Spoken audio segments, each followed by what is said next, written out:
The clock showed just past midnight when Maya Johnson walked through the nearly empty hospital parking lot. She rolled her shoulders, trying to work out the stiffness from a 12-hour shift. The emergency room had been packed. 3 car accidents and a kitchen fire had kept her running between operating rooms all evening. All she wanted now was a hot shower in her bed. Maya pressed the key fob and her car lights blinked in response. She yawned and tossed her bag onto the passenger seat. That's when she heard it, the sound of tires on wet pavement somewhere behind her. Maya turned around, squinting in the darkness. The hospital had cut back on security patrols due to budget issues, something she'd complained about at the last staff meeting. A white van with no windows pulled up, blocking her car. Something felt wrong immediately. Maya reached for her phone. But before she could dial, 3 men jumped out.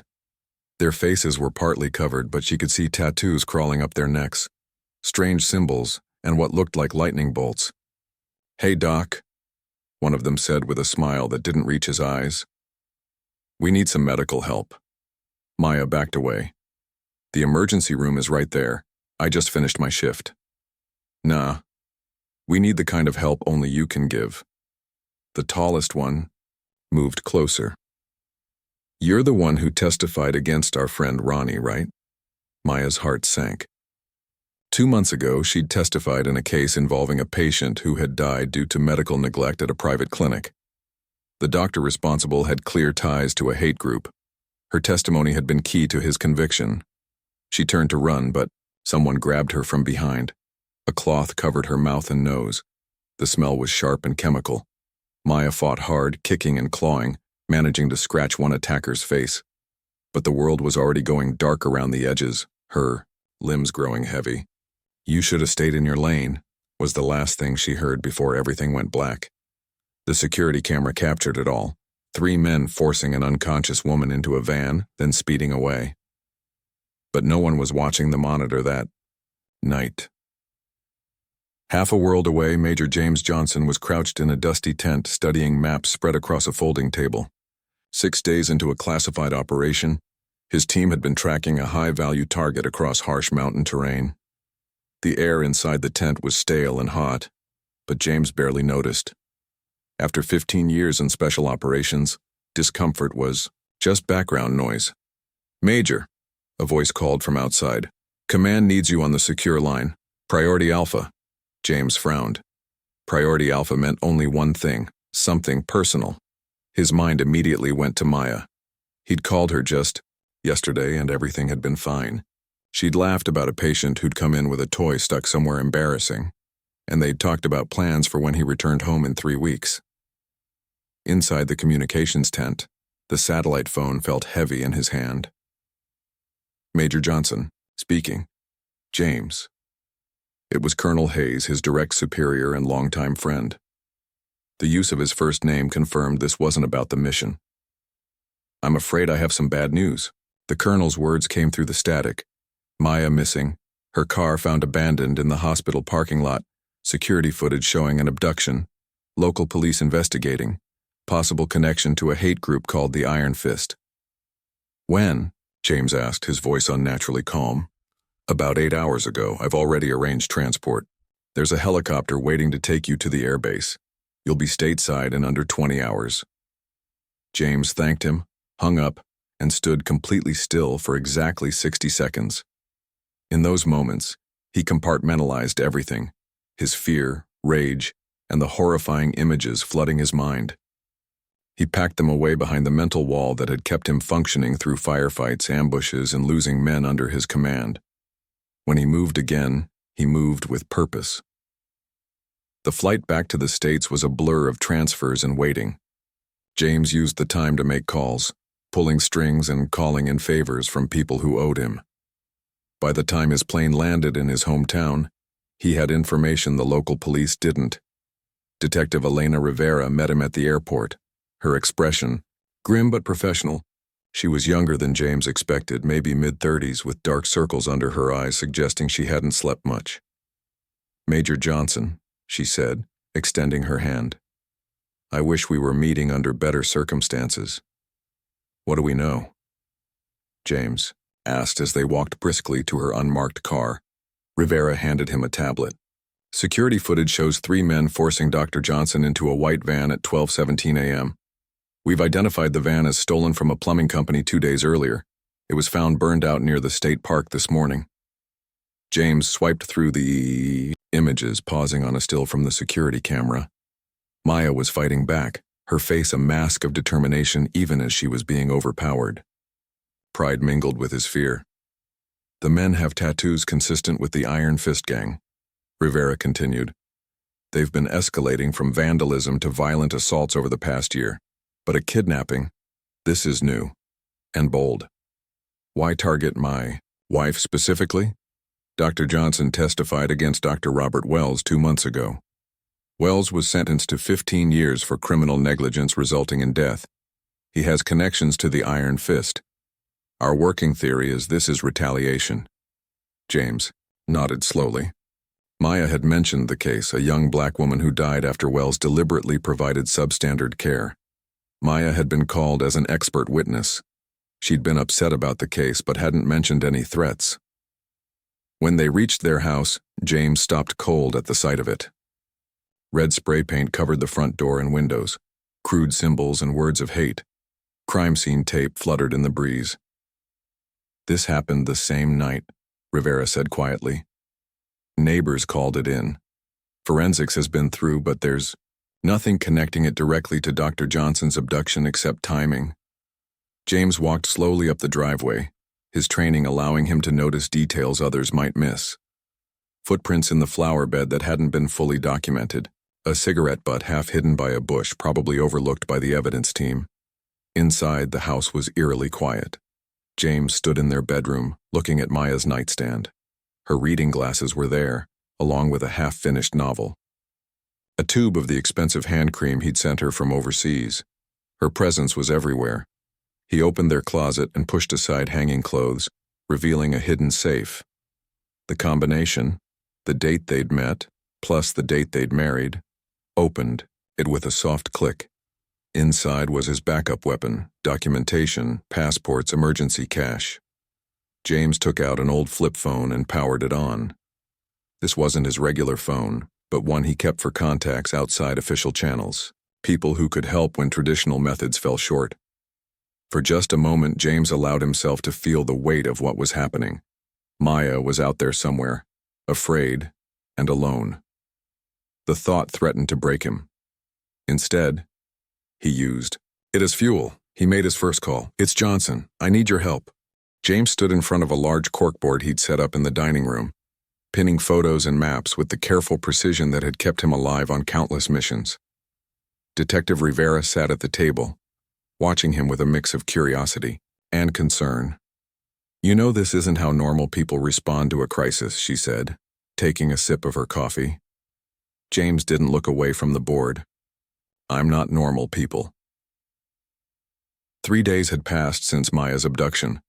3 days of James barely sleeping, fueled by coffee and the cold determination that had settled in his chest. The local police had followed standard procedures, interviewing hospital staff, checking traffic cameras, putting out bulletins, but they were moving too slowly, bound by rules and limited resources.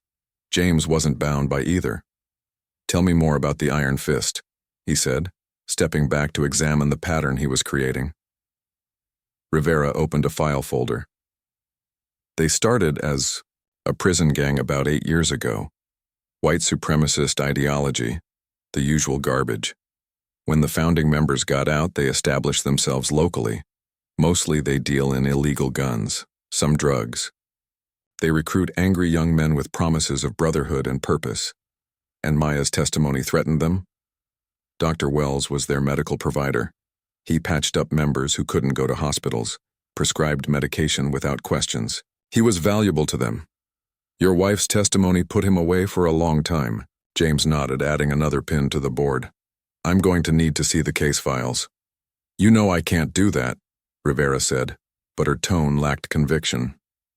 "Elena," James said, using her first name deliberately, "in the next 48 hours, my wife is either going to be found alive or the chances drop to almost zero. We both know that. So you can either help me or I'll do this my way. And my way won't involve keeping you in the loop." Their eyes met in a silent battle of wills. Finally, Rivera sighed.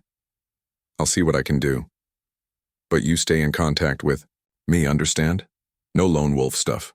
Understood, James said, though they both knew it was a promise he might not keep. After Rivera left, James's phone buzzed. It was a text from an unlisted number, a single address. His old army buddy Tyler had come through. Tyler now worked in digital intelligence with access to sophisticated surveillance systems that could track cell phone movements. Something the local police would need warrants and days to accomplish, Tyler could do with a few keystrokes. The PO address led James to a rundown bar on the outskirts of town. The parking lot was filled with motorcycles and battered pickup trucks. A neon sign flickered, "The Last Stand," in bloody red letters. Through the grimy windows, James could see men with the same distinctive tattoos as Maya's kidnappers. James parked across the street and watched. He needed information, but walking in directly would be suicide. He was calculating his options when a young man stumbled out of the bar, clearly drunk and needing to throw up. James recognized him immediately from the surveillance footage, one of the men who had taken Maya. The man weaved his way to a truck, fumbling with his keys. James approached silently from behind. "Need some help there, friend?" he asked casually. The man turned, his reaction slowed by alcohol. "Who are you?" "Just someone who thinks you shouldn't be driving in your condition." James plucked the keys from his hand with practiced ease. "Let me give you a ride home." 10 minutes later, the man, who had introduced himself as Kenny, was sitting in James's car, too drunk to realize the danger he was in. "Where we going?" Kenny slurred. "You're going to tell me about Maya Johnson," James said, his voice deadly calm. Kenny's bloodshot eyes widened as sobriety began to cut through his drunken haze. "I don't know what you're talking about, man." James reached into his pocket and pulled out his phone, showing a still image from the hospital security footage. "That's you, Kenny?" "Taking my wife." The color drained from Kenny's face. "Oh God, you're her husband, the soldier." "Delta Force commander," James corrected. "Now you have exactly one chance to help yourself." "Where is she?" Kenny's story came, tumbling out between terrified sobs. The Iron Fist leader, a man named Victor Kane, had ordered the kidnapping as a message to others who might testify against them. They had taken Maya to an abandoned property outside the city, a former hunting lodge that the group used for meetings and other activities Kenny was too afraid to specify. "She was alive when I left yesterday, I swear," Kenny said. "Kane wants to make some kind of example of her, film it, but he's waiting for the right time." James's knuckles turned white on the steering wheel as he fought to control his rage.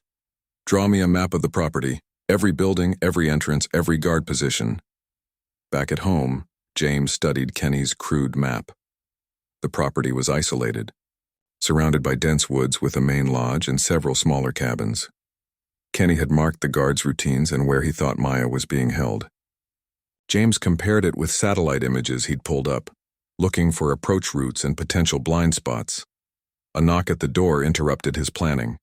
He opened it to find Dr. Amara Thompson, Maya's colleague from the hospital. "I heard what happened," she said, stepping inside without waiting for an invitation. "I want to help." James hesitated. "This isn't something civilians should get involved in." Amara crossed her arms. "I'm not just any civilian. Maya is my best friend, and I've been getting threats too." She pulled out her phone, showing James a series of messages, pictures of her house, her car, herself walking into the hospital. All sent from anonymous numbers, all carrying the same unspoken threat. "You're being watched." "When did these start?" James asked, examining the timestamps. "After Maya testified. I was her backup expert witness, but they didn't need me to take the stand after all." Amara's voice was steady, but fear showed in her eyes. "The last one came today. It's a picture of my baby sister's school." James added this new information to his mental calculation. "Have you told Detective Rivera?" "Yes. She said to be careful and document everything." Amara's laugh was bitter. "Like that'll help if they decide to come after me next." James studied her for a moment. Amara was clearly scared, but there was determination in her stance. And she might have information that could help. Did Maya mention anything unusual in the weeks before she disappeared? People watching her, strange patients, anything? Amara thought for a moment. There was one thing. A patient came in, gunshot wound, refused to give his name. Maya treated him, but she said something felt off. He kept asking her personal questions. Where she lived, if she was married, if her husband was away. She reported it to security, but the man left before they arrived. James pinned this new piece of information to his mental map. When was this? About a week before she disappeared. Maya thought he might have been testing hospital security. The pieces were falling into place. The Iron Fist had been planning this, watching Maya, learning her routines. James made a decision. I'm going to find her tonight. I have the location, and I have a plan. Amara's eyes widened. Shouldn't you wait for the police? Official channels move too slowly, and if I'm right, they're planning to move her soon. James checked his watch. The longer we wait, the more likely we lose her forever. Then I'm coming with you, Amara said firmly. James started to refuse, then reconsidered. Can you shoot? My father was a park ranger. I've been handling guns since I was 12. And you have medical training, which we might need. James nodded slowly. All right, but you follow my instructions exactly. No heroics. As night fell, they prepared for what was to come. James checked his gear with the methodical precision drilled into him through years of special operations. Weapon, ammunition, night vision, communications. We leave in 30 minutes, he told Amara. Last chance to back out. She met his gaze, steadily. Maya would do the same for me. James nodded, respecting her loyalty. Then let's go get her back. Maya woke to the sound of dripping water. Her head pounded and her mouth felt like it was stuffed with cotton. She tried to move and found her hands tied behind her back, secured to the chair she was sitting on. The room was small and dark, with only a thin streak of light coming from under the door. This was the third place they had moved her to in 4 days. First, a basement that smelled like motor oil. Then, a small room that might have been a storage closet. Now this place, which felt bigger, more remote. Each move made her heart sink a little further. They were covering their tracks, making it harder for anyone to find her. The door opened and Maya squinted against the sudden light. A man walked in carrying a bottle of water and a paper plate with something on it. She recognized him as the youngest of her captors, the one the others called Liam. He couldn't have been more than 20, with acne still visible on his pale face. Brought you some food, he mumbled, not meeting her eyes. Maya's medical training had taught her to notice details about people. Liam's hand shook slightly. His pupils were dilated. He was either on something or coming down from it, or maybe just scared. Thank you, she said, her voice rough from disuse. Could you untie one of my hands so I can eat? Liam hesitated, glancing back at the door as if afraid someone might be watching. I'm not supposed to. What's your name again? Maya asked, though she remembered perfectly. Liam, he said, setting the water and plate down on a small table just out of her reach. Liam, I'm a doctor. Did you know that?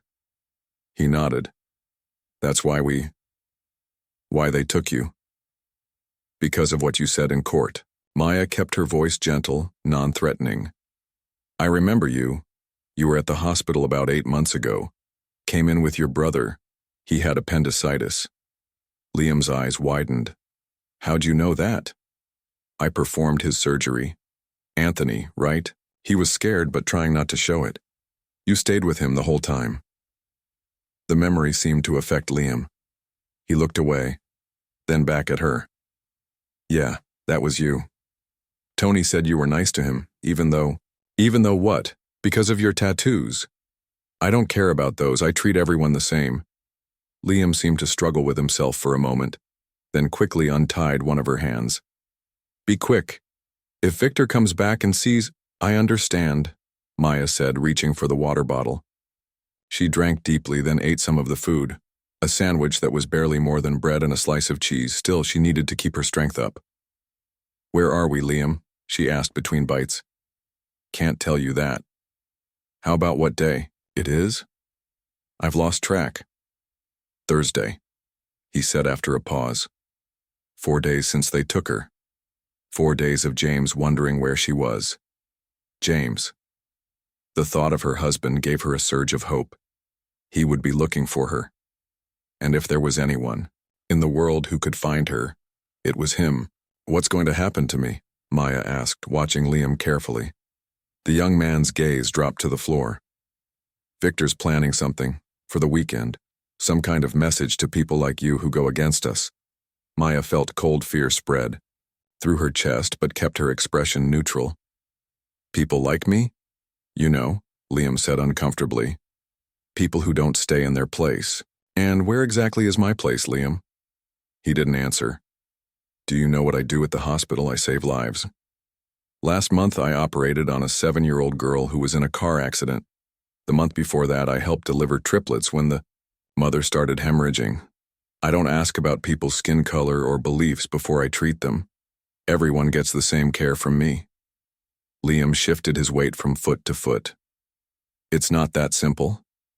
It is that simple. Your brother needed help and I helped him. Would you want someone to refuse to treat him because of who he is or what he believes? Before Liam could answer, heavy footsteps sounded in the hallway. Time's up, he whispered urgently, retying her hand to the chair, but noticeably looser than before. He grabbed the plate and water bottle, then paused at the door. There are 5 of us here, 2 on patrol outside. Victor has cameras set up on the road.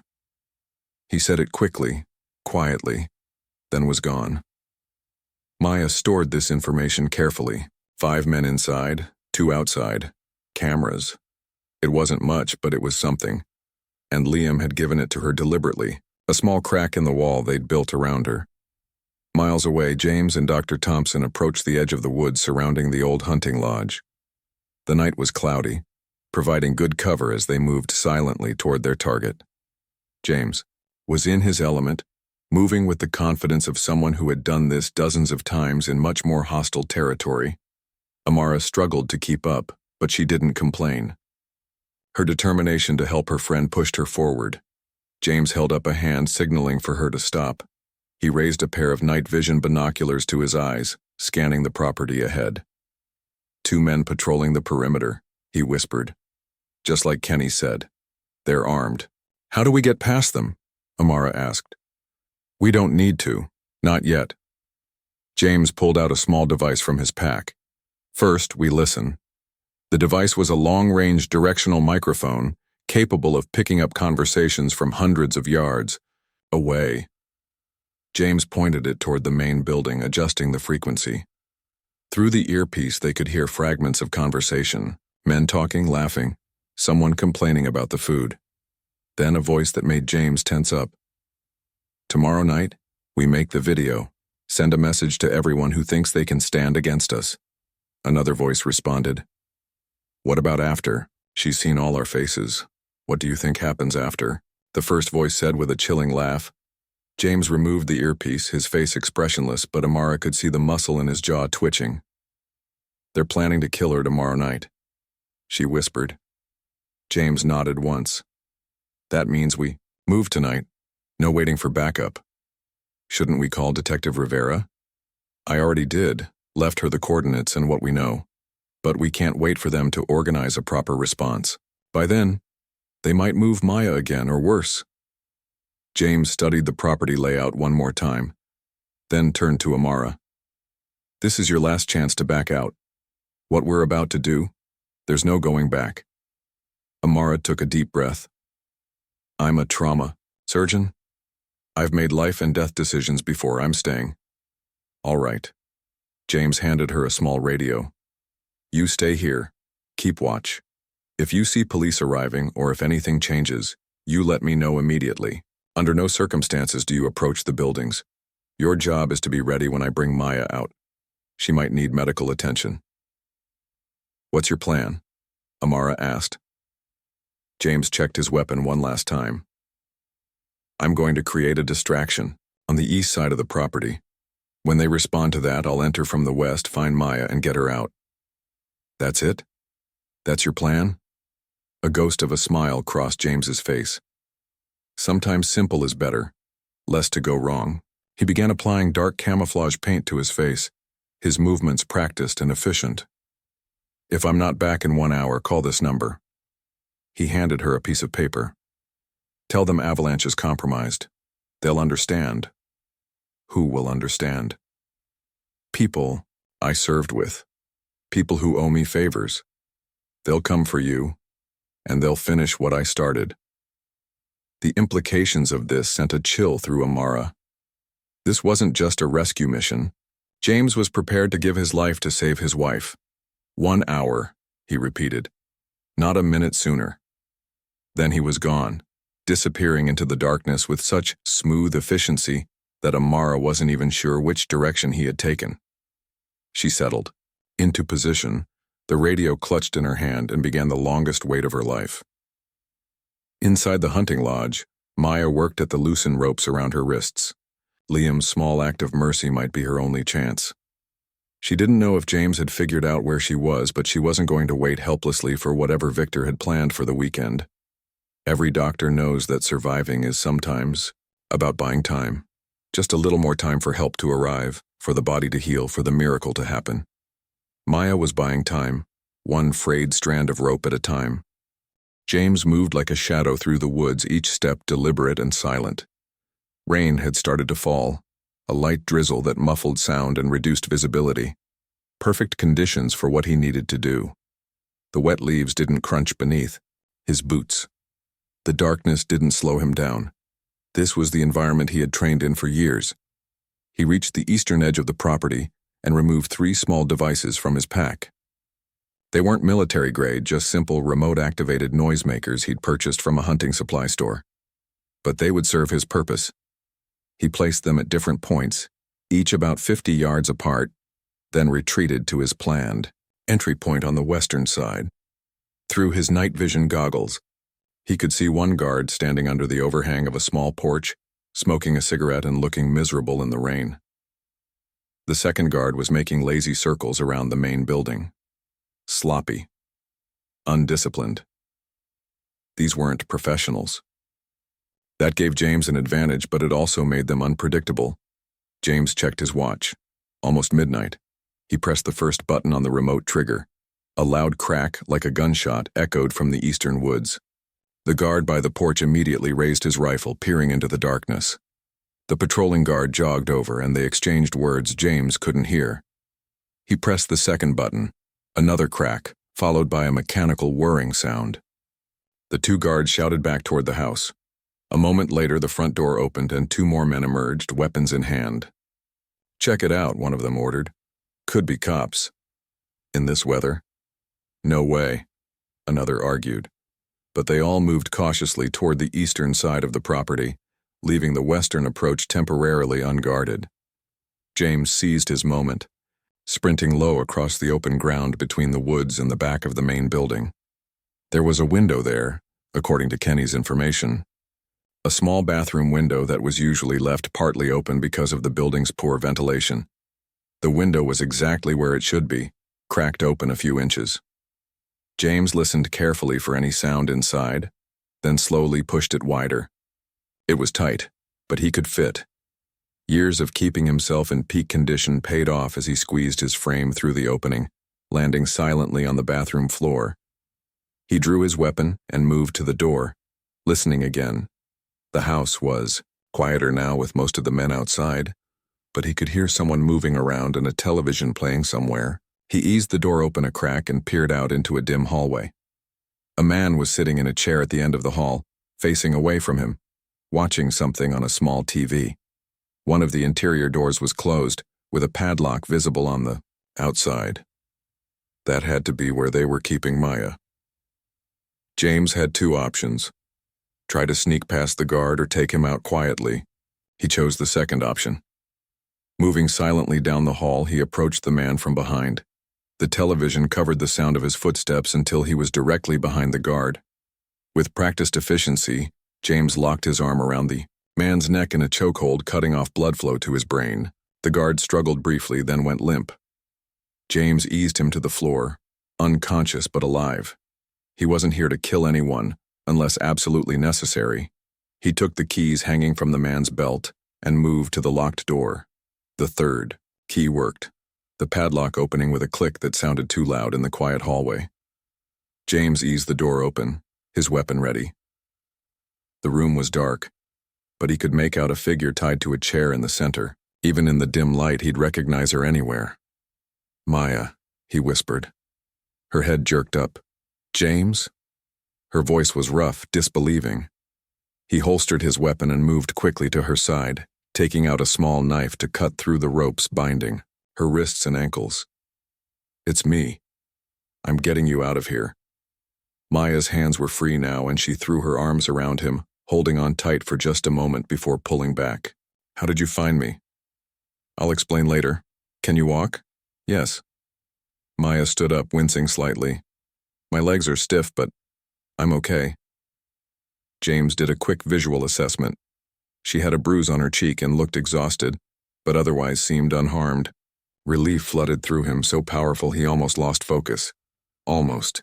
"We need to move. The distraction won't keep them occupied for long." As if on cue, they heard shouting outside. The guards had figured out they'd been tricked. "Wait," Maya said, grabbing his arm. "There's someone else, a girl in the next room. I heard them bring her in yesterday." James hesitated. The plan had been simple: get Maya and get out. Adding another person complicated things. But he could see in Maya's eyes that leaving without checking wasn't an option. "Which room?" Maya pointed. "Across the hall." James moved to the door and tried the knob. Locked. He tried the keys from the guard, and the door opened on the second try. Inside was a young woman, maybe 20 years old, huddled in the corner.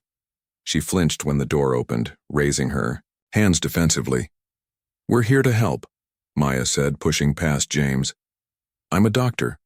What's your name?" "Lily," the girl whispered. "Who are you people?" "The cavalry," James said. "Can you walk?" Lily nodded, standing shakily.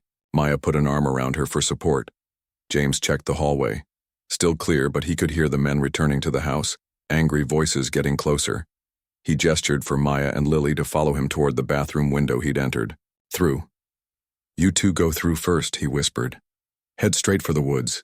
There's a woman named Amara waiting there. Tell her avalanche is complete." Maya's eyes widened. "You're not coming?" "Right behind you, but we need a distraction or they'll follow us immediately." Maya clearly wanted to argue, but years of being married to a Special Forces soldier had taught her to trust his judgment in these situations. She squeezed his hand once, then helped Lily through the window before following herself. James waited until they were clear, then moved to the circuit breaker he'd spotted on his way in. He flipped every switch, plunging the house into darkness. Shouts of confusion erupted from the front of the house. Next, he pulled the pin on a smoke grenade, not lethal, just disorienting, and tossed it down the main hallway before slipping out the bathroom window himself. Outside, the rain had picked up, falling in heavy sheets that would help cover their escape. James spotted Maya and Lily about 30 yards ahead, moving toward the tree line. He caught up quickly, taking Lily's other side to help her move faster. "Almost there," he encouraged as they reached the edge of the woods. Behind them, men were pouring out of the house, coughing from the smoke, shouting in anger and confusion. Shot rang out, the bullet splintering a tree trunk nearby. James pushed the women down behind a fallen log. "Stay here," he said, then turned and fired 2 precise shots in the direction of the house, not aiming to hit anyone, just to make them take cover and buy time. "James!" Maya called over the rain. "There's someone coming from the left!" He spun, raising his weapon, then lowered it immediately. It was Amara, moving toward them in a crouch. "Found her, I see," Amara said, eyeing Lily with surprise. "Change of plans," James replied. "We need to move. Now. They'll be searching the woods soon." Amara led the way to where they'd left their vehicle, hidden under camouflage netting on an old logging road a quarter-mile away. The rain made the journey difficult, mud sucking at their feet, but adrenaline kept them moving. They had almost reached the vehicle when James stopped suddenly, raising a hand in warning. Through the rain, he could make out headlights approaching on the logging road. "Down," he whispered, and they all dropped to the ground, concealed by underbrush. A truck rolled slowly past their position, men with flashlights scanning the woods from the open windows. James recognized Victor Kane in the passenger seat, his face contorted with rage even through the rain-streaked window. They remained motionless until the truck disappeared around a bend in the road. Only then did James signal for them to continue to their vehicle. Once there, he quickly removed the camouflage netting while Amara helped Maya and Lily into the back seat. James took the driver's seat, starting the engine and pulling onto the logging road in the opposite direction from Kane's truck. "We need to get Lily to a hospital," Maya said from the back seat, her doctor's instincts taking over now that the immediate danger had passed. "And we need to call Rivera," Amara added. James nodded, navigating the rough road carefully. "We will, but first we need distance. Kane's not going to give up easily." As if to emphasize his point, they heard the distant sound of the truck's engine revving. Kane had either heard their vehicle or somehow spotted their tracks in the mud. "Hold on," James said, pressing the accelerator. The chase wasn't over yet. 3 months later, Maya stood in front of a small audience in the community center, her hand steady on the podium. The bruises on her face had long since faded, but the experience had left other marks, invisible ones that were slowly healing. "Thank you all for coming today," she began. "When we started the Phoenix Foundation, we didn't know if anyone would show up to our first community meeting. Looking around this room, I'm overwhelmed by your support." The audience, a mix of medical professionals, law enforcement officers, community leaders, and survivors, applauded warmly. In the front row, James watched his wife with quiet pride. Beside him sat Lily, now working as the Foundation's first peer counselor, and Amara, who had helped design their medical response program. 3 months ago, I was taken against my will because I stood up in court and told the truth, Maya continued. I was targeted because of the color of my skin and because I refused to stay silent. What happened to me was not unique or special. It happens to people in communities across this country every day. She paused, taking a sip of water. What is unique is what came after. Instead of letting fear win, instead of giving in to anger or thoughts of revenge, my husband and I decided to create something positive from our experience. Her eyes met James's, and they shared a look that spoke of everything they'd been through, together. The Phoenix Foundation has 3 goals, Maya explained. First, to provide immediate medical and psychological support to survivors of hate crimes. Second, to work with law enforcement to improve response protocols. And third, to create community education programs that address the root causes of hatred and violence. In the back of the room, Detective Rivera leaned against the wall, nodding slightly. After the rescue, she had worked tirelessly to build a federal case against Victor Kane and the Iron Fist. The evidence James and Maya had gathered, combined, with Lily's testimony and information from Liam, who had eventually turned state's witness, had been enough to dismantle the entire organization. I could have died that night, Maya said, her voice growing quieter, making the audience lean in. But I was lucky. I had a husband with a very specific set of skills. This drew a small laugh from those who knew James's background. I had friends willing to risk everything to help me. I had a detective who wouldn't give up. She straightened her shoulders. Not everyone has those advantages. That's why we're here today, to be for others what my family was for me. After the presentation, as people mingled and signed up for volunteer positions, James stood by the refreshment table, content to stay in the background. He had never been comfortable in the spotlight. His training had taught him to operate in the shadows, to complete the mission and disappear. But Maya had convinced him that their story could help others, if told the right way. Detective Rivera approached, balancing 2 cups of coffee. She handed one to James. Quite a turnout. He nodded. Maya has that effect on people. Gets them to show up, pitch in. She got you to open up. That might be her most impressive achievement, Rivera said. With a small smile, James almost smiled back. In the month since the rescue, he and Rivera had developed a cautious friendship built on mutual respect. How's the case going? Final sentencing is next week. With the evidence we collected from the lodge, plus Lily's testimony and Liam's cooperation, Kane and his top lieutenants are looking at 25 to life. She took a sip of her coffee. The FBI task force has connected them to 3 other attacks in neighboring states. This case is going to have ripple effects for years. Good, James said simply. Rivera studied him for a moment. You know, when this all started, I thought you were going to go in guns blazing. Take the law into your own hands. Military guy, wife in danger. It fits a certain profile. James raised an eyebrow. Disappointed? Impressed, she corrected. You found her, got her out, and didn't kill anyone doing it. That takes discipline. It wasn't about revenge, James said, watching Maya across the room as she talked animatedly with a group of volunteers. It was about bringing her home. Across the room, Lily was speaking with a young woman who had arrived looking nervous and uncertain. As a survivor herself, Lily had a way of connecting with other victims that no amount of professional training could replicate. She had become the heart of the Foundation's peer support program. I was scared every minute of every day for months, Lily was saying. Even after they were arrested, I'd wake up thinking I was back in that room. How did you get past it? The woman asked softly. I didn't get past it. I got through it, Lily explained. There's a difference. Getting past something means leaving it behind. Getting through means carrying it with you, but not letting it control you. She gestured toward Maya and James. They showed me that surviving isn't the end of the story. It's the beginning of a new one.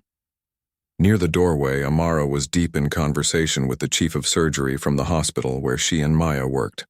After the rescue, Amara had developed a specialized training program for medical professionals dealing with trauma survivors. We've implemented it in 3 hospitals now, she was explaining. It's not just about the physical care. It's about creating an environment where survivors feel safe enough to heal. The board is impressed with the results, the chief replied. The decrease in post-treatment complications alone justifies expanding the program. Amara nodded. Maya's going to be thrilled. She's been pushing for this since we started. As the evening wound down, Maya found herself standing next to Liam, who had arrived late and stayed near the back of the room. He looked different now. The gang tattoos on his neck were faded, clearly in the process of being removed. He shifted uncomfortably under her gaze. I wasn't sure if I should come, he admitted. I'm glad you did, Maya said genuinely. Your testimony made a difference. Liam looked down at his shoes. Doesn't make up for what happened to you. No, it doesn't, Maya agreed. But it was the first step in a better direction. That counts for something. After a pause, Liam asked, Do you think the youth program you talked about, would someone like me be allowed to help with that? We could use someone who understands how easy it is for young people to go down the wrong path, Maya said. Someone who can show them there's always another choice. For the first time that evening, Liam smiled slightly. I'd like that. Later that night, Maya and James walked hand in hand to their car, the last to leave the community center. The stars were bright overhead, the night peaceful. That went well, James said. Better than I expected. Maya squeezed his hand. Did you see how many people signed up to volunteer? James had seen. The foundation was growing faster than either of them had anticipated, with support coming from unexpected places. What had started as a way to reclaim their own sense of purpose, after the trauma had become something much bigger. Are you happy with how things turned out? Maya asked as they reached their car. It wasn't just about the foundation meeting. It was about everything. The case, their recovery, the new direction their lives had taken. James thought about it. He had spent his career handling crises in distant countries, always moving on to the next mission, the next emergency. Now, for the first time, he was building something permanent, something that might outlast him. I am, he said simply. Then, with a hint of the dry humor that had been returning slowly over the past months, he added, But if you ever get kidnapped again, I'm retiring. Maya laughed, the sound bright in the quiet night. Deal. As they drove home, Maya thought about how their story had unfolded. Not the one they would have chosen, certainly, but one they had somehow managed to reshape into something meaningful. There was still healing to do, still work ahead, but they were doing it together. That night, for the first time since her rescue, Maya slept without nightmares.